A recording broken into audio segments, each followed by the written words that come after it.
We are fortunate to have James Weaver, NFHS's Director of Performing Arts and Sports, joining us here today. So, welcome, James. We are so honored to have you here. At that, Great. I'm going to turn this over to James.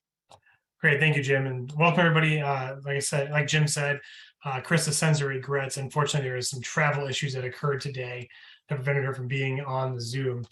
So you're stuck with me, and I'll be pinch hitting as well as I can. But let's talk about what's happening in 22-23 school year in arts education. It's going to be one that's going to have many challenges, but also many great opportunities. I think often what happens this time, or post-pandemic, big air quotes there, but whatever phase of the pandemic we're in, we constantly think about the challenges arising, and it's hard for us to see the opportunities that do exist for us. But let's tackle the challenges first. So we have a list of challenges that may seem overwhelming, like the current teacher shortage, the lack of bus drivers to get to and from events, or the lack of substitutes so we can attend our arts events or our conferences or anything else we need to have covered. However, these issues are not unique nor new. They were slowly bubbling up underneath the surface until they popped in our current post-pandemic world. What I mean by this is the teacher shortage, especially in arts areas, have been coming and growing for a long time. We have not been supplying enough arts educators coming into the field for the last several years. The pandemic really made this come to light, and now it's up to us to really find ways to increase our arts educators as we move forward. The events of the last 2 years have not been easy. In fact, I think we can all agree we don't want them to ever happen again in our careers.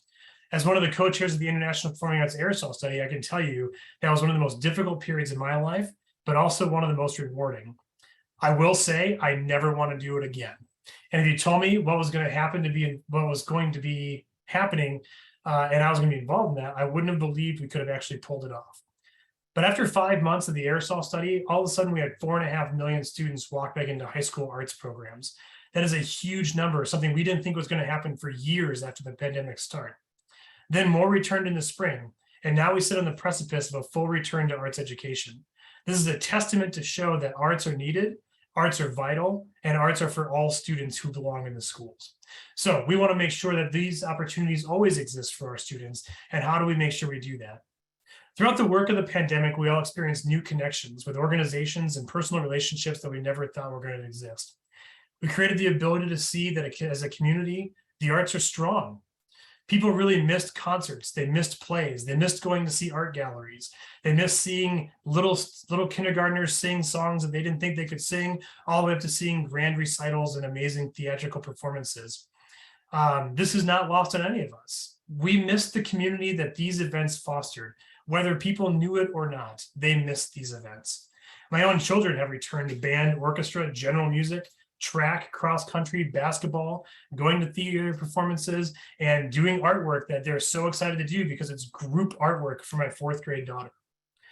We still have a lot of work yet to do. As we hear about the learning loss, this phrase, which drives me a little bit crazy, by the way, often gets people to think that we should be doubling down on test subject areas.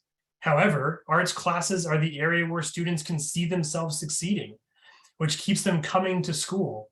I often joke that kids don't come to school for math. They come to school for band, choir, orchestra, theater, visual arts, anything that they can feel belonging to. And then they stick around for math education.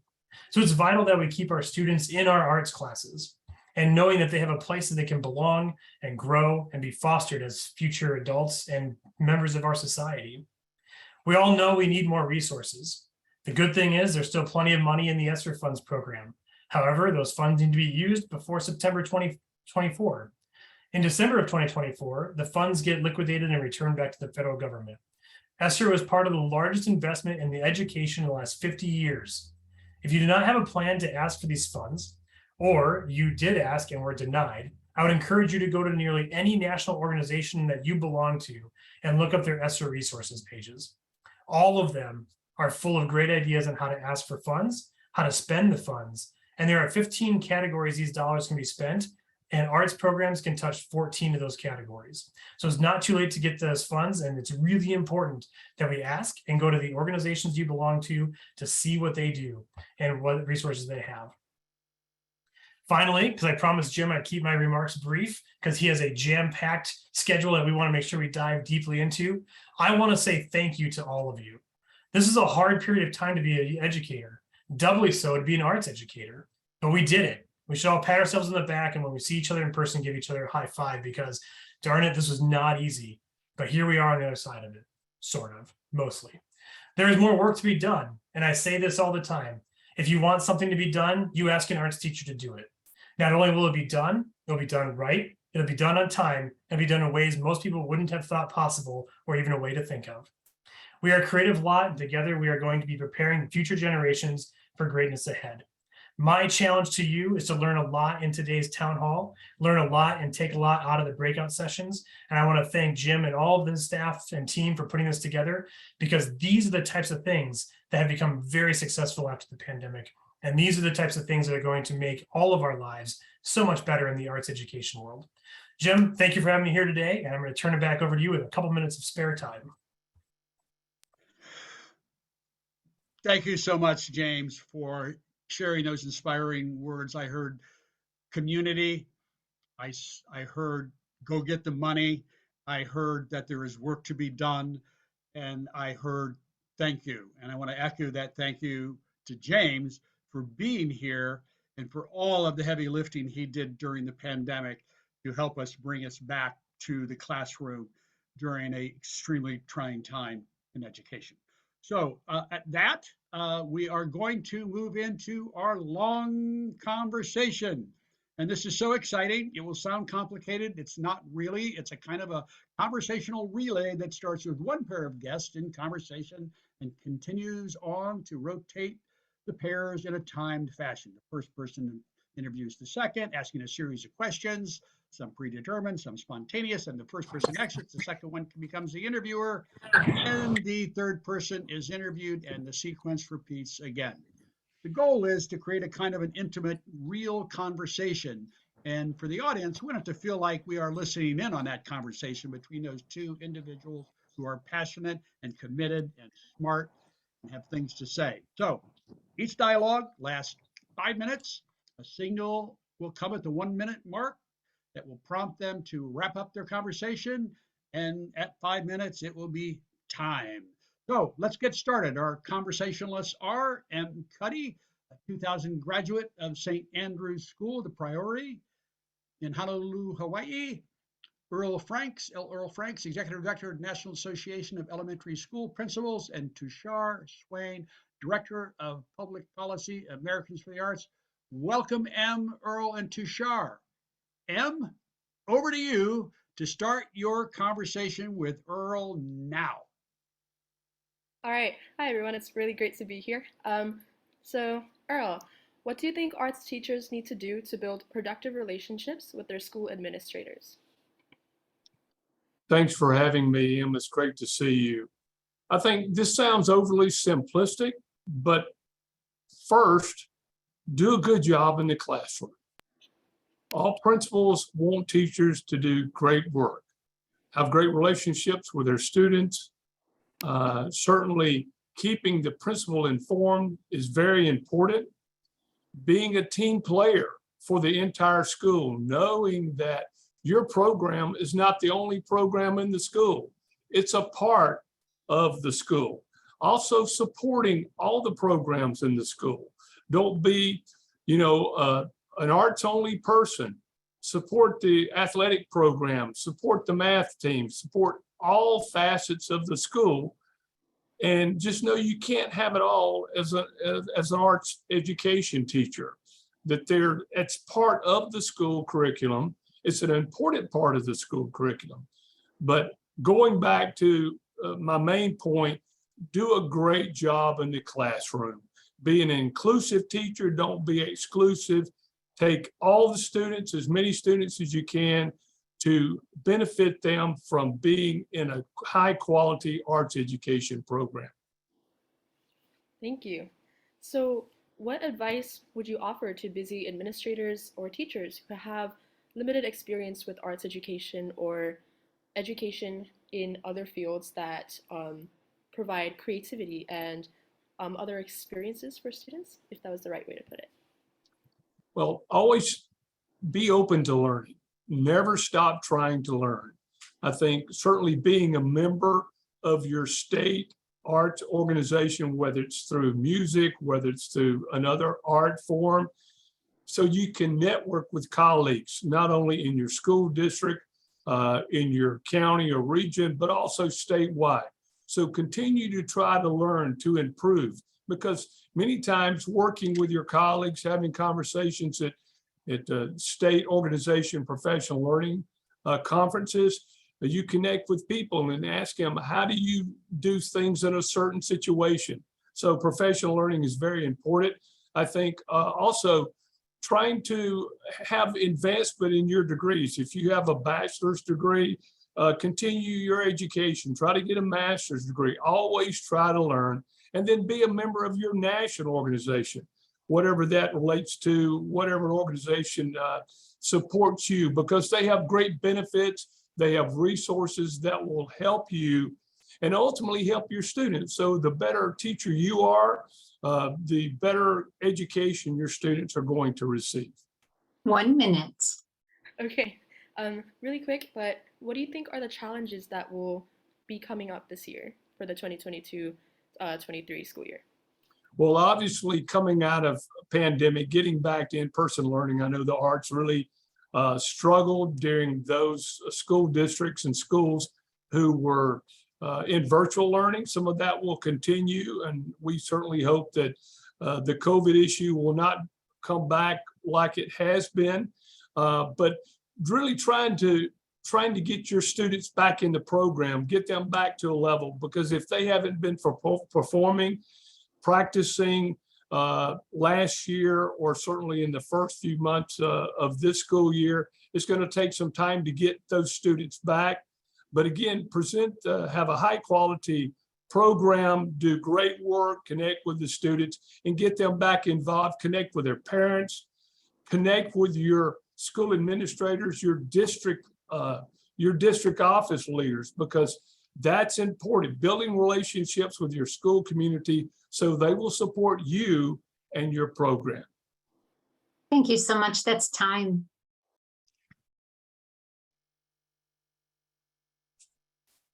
So Earl, if you could invite Tooshar into the room. Absolutely. Tooshar Swain, please join us in this conversation, and we're going to get right to it. So we've been talking about the pandemic. What have we learned about arts education and advocacy during the pandemic?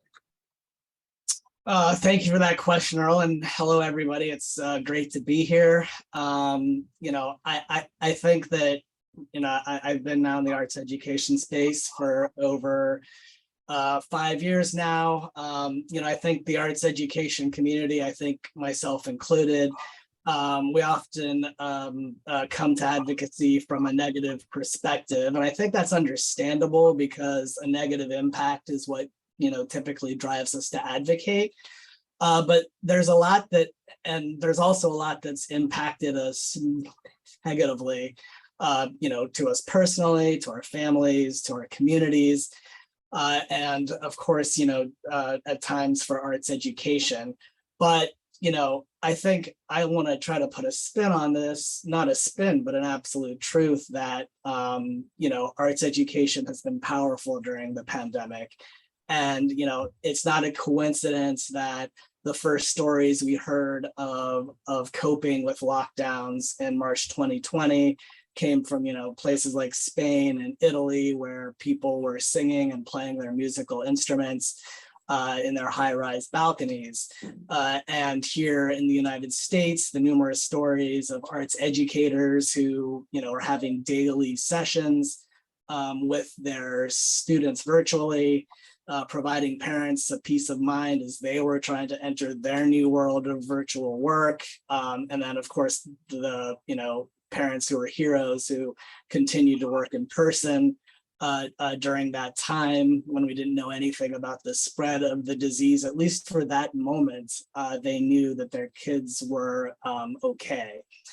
I also think that there's sometimes some negative perceptions on advocacy and whether it really works or not. And I think that if you think it doesn't work, you're dead wrong, because the arts community came together, whether it was the performing arts aerosol research study that James led, where arts educators pretty much transformed themselves into scientists, going into public health offices and school administrators to advocate for arts and instruction safely. They helped advocate for an unprecedented amount of $126 billion in ESSA funding for K through 12 schools. And then this fantastic arts education campaign came about because of the pandemic. So there's a lot to hang our head, or there's a lot to for us to be proud of. And I think that we need to focus on that as we continue to advocate post-pandemic. We know that 1 minute. to make improvements in your local arts education program, advocating at the state and local level is critically important. Tell us some strategies that we can use. Yeah, well, I mean, I'd be remiss if I didn't, talk about, having a great relationship with your principal as the person who's asking me the question. But I think those relationships with school boards, with administrators is so, vitally helpful. I think, engaging parents who, their number one investment is their child, is incredibly important, and they are often the best advocates, better than the teacher could be. So I think that there is a lot there in terms of just community involvement, going beyond the arts educator and beyond the class. Engaging the entire community really is the way to go.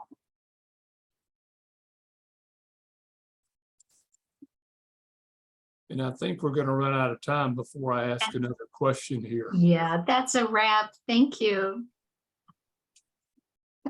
Thank you. All right, Tooshar, could you invite M back into the room? I sure can. Hi, Em. Hello. Welcome back. Thank you. So my first question for you is during your last school year, during your last year of school, how did COVID impact your access to arts classes and experiences?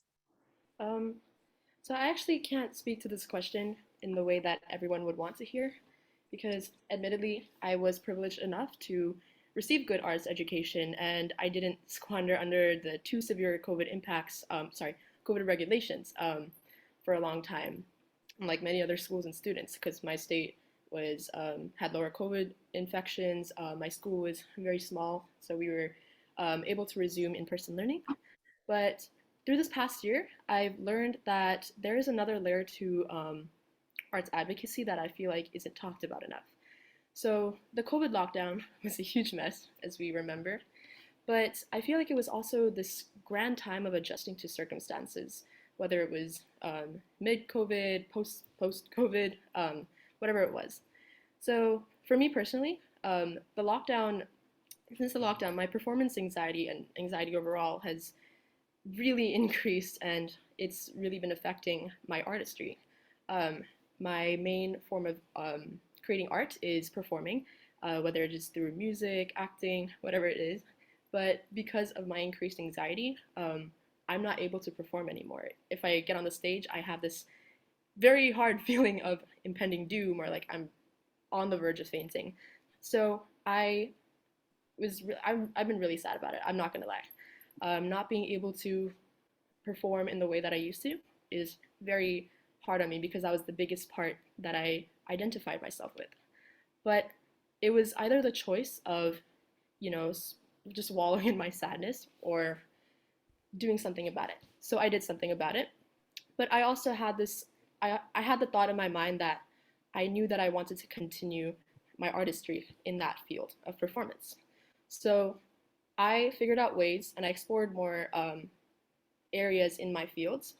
So for example, for theater, I explored more of directing, and I explored more of playwriting, or with music, I explored more of like composing music or conducting, and teaching actually. So I was able to see that there were other spaces in my artistic medium, but they were always there. I mean, the diversity of my fields have always been there, and I didn't know it. And it was because I didn't have anyone to really show me that there were these other areas of my field. There was no one to show me that there are resources to explore how I can use my field in different ways, I guess. Um, and once I realized this, I I knew that I was less confined to my artistry, and I felt like there was more to me that I could bring with my artistry and to people. Because art is really about changing people and impacting people, and so I figured out that I can express ways in that are not that is not a performance based idea. No. Um, okay, One, and one so minute. um, and so I realized this past year that student interest is just as important as education access. While students have access, it's also about showing them how they can use it in different ways, and like showing them that, you know, if you can't do this thing, if you're not able to perform, then you can also write, or you can express your feelings or thoughts in different ways, or you can express your artistry in different ways.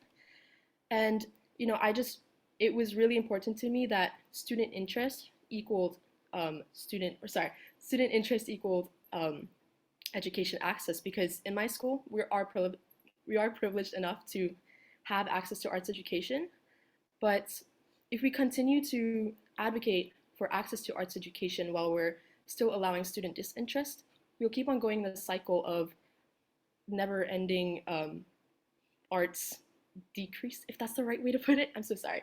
But yeah, that's what this past year has really taught me, this idea of ensuring that everyone is getting equal arts advocacy, if that made sense, and that everyone is being understood and heard in terms of their arts education. And I hope that kind of answered your question of like how COVID has impacted me. So in a way, COVID impacted me in a more positive way, because I was able to explore different fields, and I was able to see that arts is not just about the main thing that we see, but it's really about what you make out of what you get. And that's a wrap. Thank you. Thank you. Oh my goodness. What I loved about those conversation is they left us wanting for more. Uh, and you know, thank you to M and Earl and Tooshar to give us a lot to think about.